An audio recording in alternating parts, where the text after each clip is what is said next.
This episode is brought to you by Coffee Mate. After watching this season of the HBO's original series, The White Lotus, this is the tropical getaway I needed. One more pina colada, please. Hey, you're not on mute. Oh, I thought I was in paradise. Turns out it was my Coffee Mate. Coffee Mate pina colada and Thai-iced coffee-flavored creamers. Inspired by the newest season of HBO's original series, The White Lotus. For the love of coffee. Try now.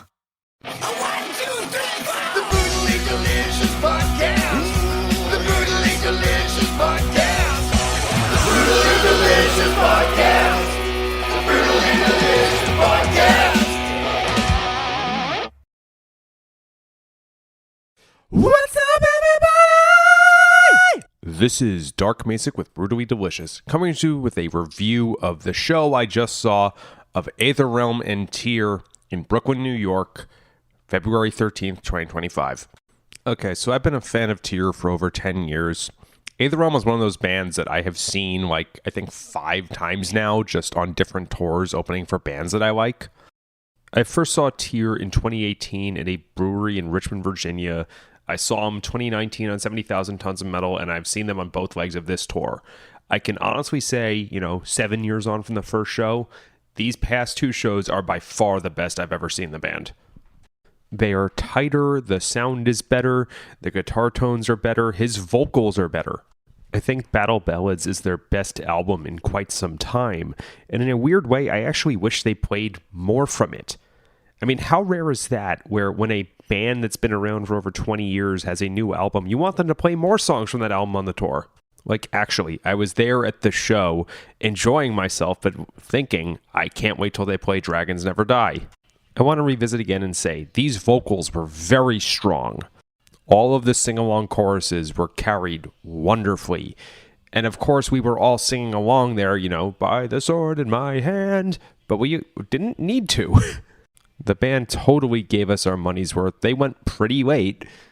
I think most sound ordinances say that shows need to be over by 11, but this one went, the band played their full set, even though I think they got started a little late, unfortunately.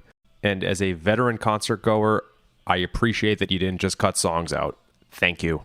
Now, beyond Tear, the other bands on the bill, there were 2 vocal openers, both of whom were totally great. Winter's Night and the Friends of Mine in Solemn Vision. Æther Realm is great as always. I think it was my 4th time seeing them. They have, of course, their own kind of weird brand of metal. What do they call it? Redneck Vikings from Hell or something? It's an interesting pairing. They both have some elements of folk metal in their sound, but I don't think anyone would really compare the two. So it was a good package. And as a nice added bonus, Vincent was in the pit for both Solemn Vision and Tear. He's still into it, and this thing elevates shows. So to anyone out there, if you're considering this bill, go. Just be warned that even though I'm being a little New Year's resolution-y right now, when I got home, my voice was sore from singing along and I had to get some ice cream. AKA, it's a great show. Thanks, dudes. See you whenever the next tour is. Rock on.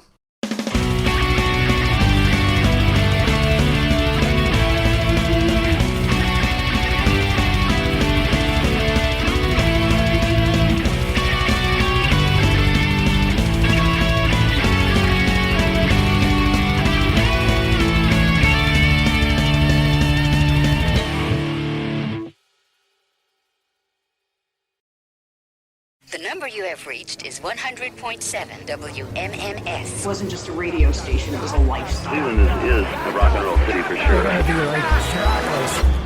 Get down! The Wrath of the Buzzard.